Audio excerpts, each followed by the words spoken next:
Good morning, everyone. My name is Zahra Ahmed, and with me today and my colleagues Bayan Abdullah and Sahar Ahmed.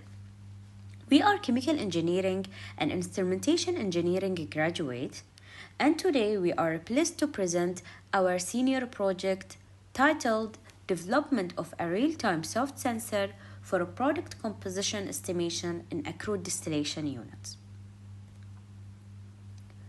I will start by giving a brief overview of our project.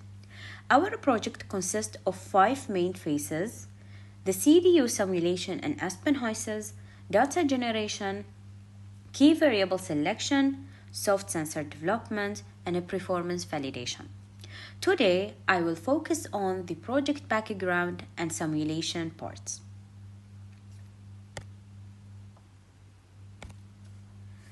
In a crude distillation unit, product quality is traditionally determined through laboratory analysis, which is accurate but time-consuming, or by using online analyzers, which are expensive and require frequent maintenance. As a result, operators do not always receive an immediate feedback about the product quality.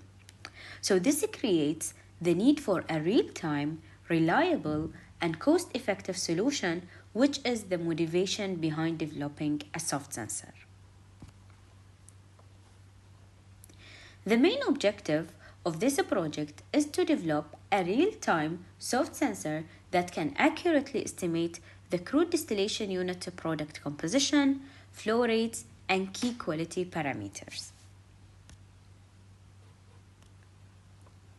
To understand where the soft sensor is applied, I will briefly explain the crude distillation process.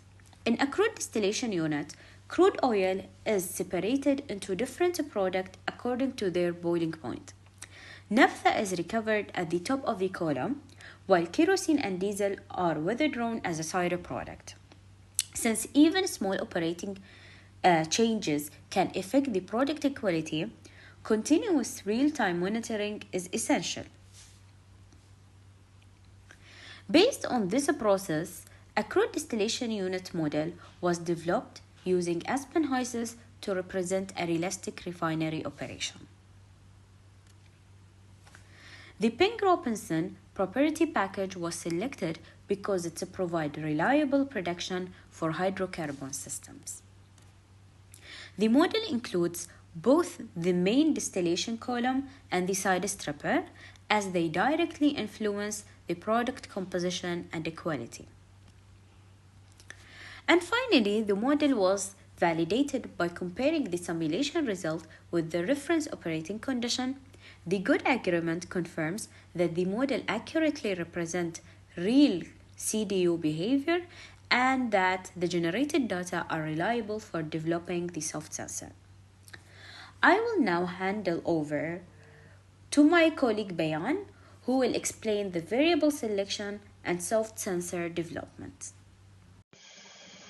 So, moving to the next part of our project, in order to develop an accurate soft sensor, it is important to identify the process variables that have the strongest influence on the product stream.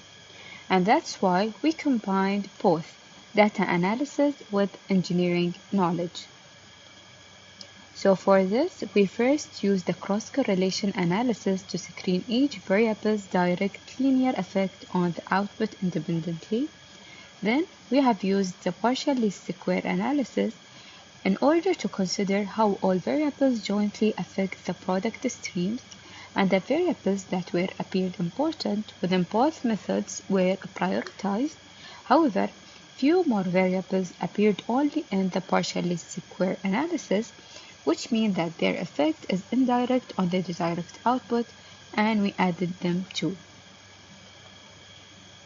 And the selected variable that we input for our soft sensor are the reflex flow, the oil temperature and flow, kerosene side stream draw flow, and the diesel side stream draw flow, diesel pump around flow and temperature, column steam flow rate, and the column bottom temperature.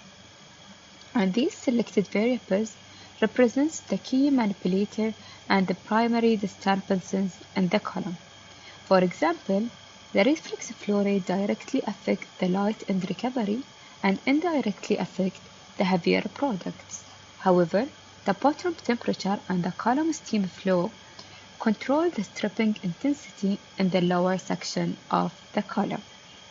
However, altogether, these variables provide the essential inputs for our soft sensor. Once the key variables were identified, we generated a comprehensive dataset for training the soft sensor. And this was done by introducing a control step changes to each key variable using the HYSYS case study tool. And to ensure safety and operational credibility, all the changes were within the normal operating limits, avoiding mechanical or thermal hazards. For example, flow rate step changes were capped at twice the normal value, assuming that the pipeline is operating near the average design capacity.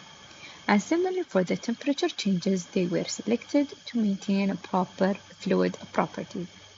And for all of this, the nested case study tool was used, and here within this case study type, multiple variables are varied simultaneously in a coordinate manner, capturing realistic interactions among variables. And actually, this approach better represents the actual plant operations where changes often occur together. And using this method, we generated 27,648 cases covering the operational space of the column. And this dataset, as clear for you, captures not only the composition of the oil products, but also the product stream flow and the quality specifications such as naphtha final boiling point, kerosene flash point, and diesel cold filter blocking point, and these quality variables are very important for commercial usability and safety handling.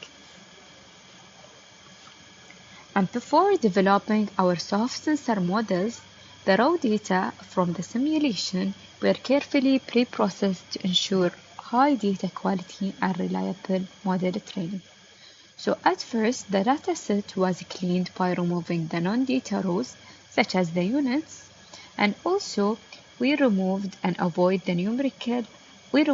outliers in order to avoid the numerical instability and bias within the data. Moreover, as our models, especially the neutral network, are very sensitive to variable magnitude, the dataset were normalized using the z-score standardization, scaling each variable to a zero mean and a unit variance. And finally, our dataset was split into three groups. 70% of it was used for training, 10% of the data was used for validation, and 20% of the data was used for the testing.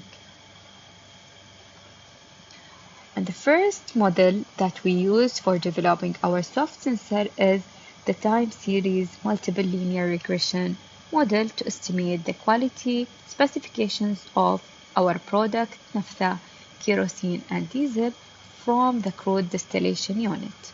So this model is simple, fast, effective for non-linear, for the linear, dependent processes. However, its accuracy starts to decrease when any strong nonlinear behavior exists. And as clear for you, each model performance was evaluated using the coefficient of determination and the root mean square error to measure the prediction error. And as clear from the table, for the naphtha composition, the model shows a very high accuracy with a coefficient of determination of 97.96% and a very low root mean square error, and this indicates a strong linear relationship between the selected process variables and naphtha composition. And similarly for the diesel, its predicted values was of a high accuracy with a coefficient of determination of 96.06% and a very low root mean square error, and this means that the time series multiple linear regression model successfully captures the most of the variability and the detailed composition data.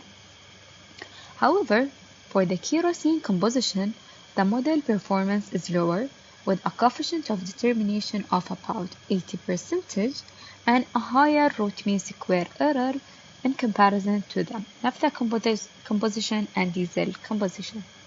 And this suggests that the kerosene behavior is less linear and more sensitive to the operating conditions.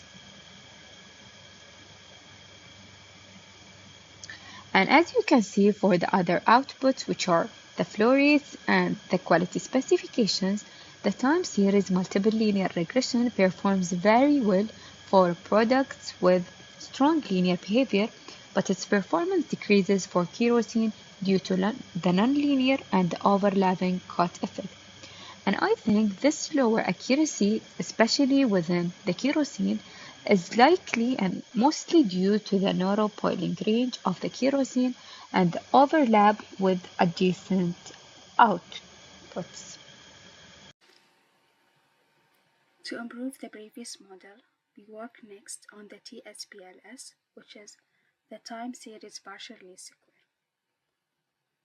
Like the TSMLR, this model used both the current and the previous process measurement to capture the dynamic behavior of the process. However, instead of using every input variable directly, the TSPLS transformed the original variable into a smaller number of latent variables.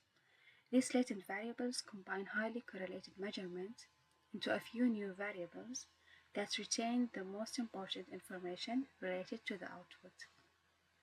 This is especially useful in chemical processes because many operating variables, such as temperature, pressure, and flow rates, are highly correlated.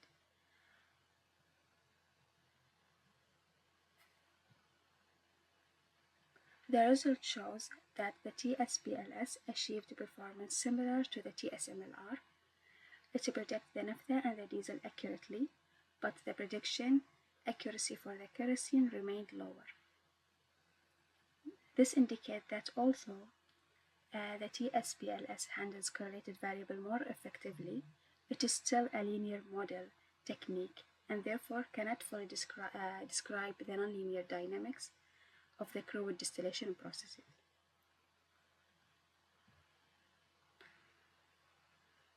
This is the graph that shows the fittings of the variables, and as we can see, it is still struggle with the nonlinear behavior. Since both the previous model are based on linear relationships, we finally worked on a nonlinear neural network model. So our third model was the LSTM TSNN model. The TSNN is a neural network specifically designed to work with the time series data, unlike the conventional neural network, which treats every observation independently.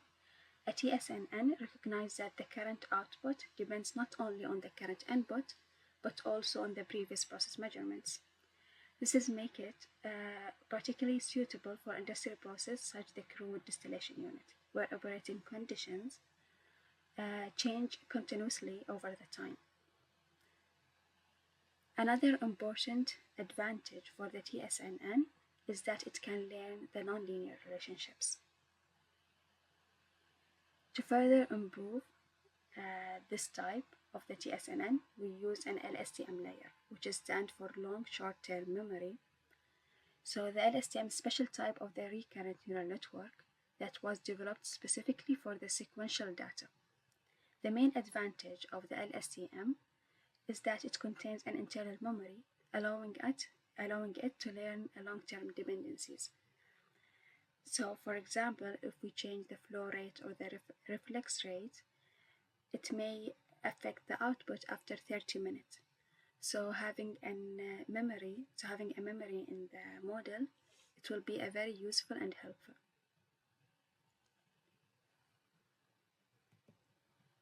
The result clearly shows that the LSTM-TSN achieved the best performance among all the investigated models to produce R-squared value above 99% for naphtha, kerosene, and diesel, while also achieved the lowest RMSE values. that demonstrate that the model successfully captured both nonlinear relationships and linear relationships.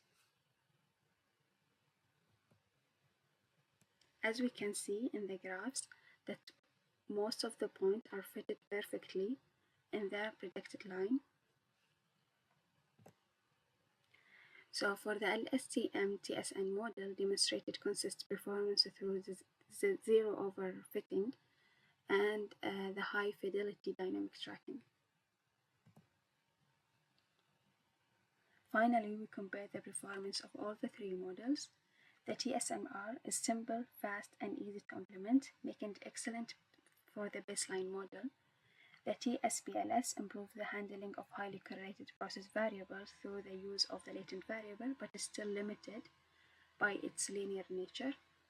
And finally, the LSTM-TSS consistently achieved the highest prediction accuracy because it's combined the strength of the time series neural network with the LSTM. It can learn complex nonlinear relationships while also remembering important information that from previous time steps. As a result, it provides the most accurate and reliable prediction among the three models. Also, we compare the average performance of the SIFT sensor models, and again, the highest performance was for the LSTM-TSN model. Finally, as a last step of our project, we did an interface for the, between the MATLAB and the HYSYS to give us a real-time measurement for the process. In conclusion, several data-driven models were developed and compared. Among them, the neural network model achieves the highest overall performance, providing accurate estimation of a project composition, flow rates, and key quality parameters. These results demonstrate its suitability for real-time monitoring of a crude distillation unit's products. For future work, the neural network soft sensor can be validated using a real plant data. In addition, the input variable can be further optimized through a dynamic simulation in Aspen HYSYS, and the soft sensor can be eventually be implemented for continuous online monitoring in industrial applications. Thank you for watching. If you have any question, please leave them in the comments.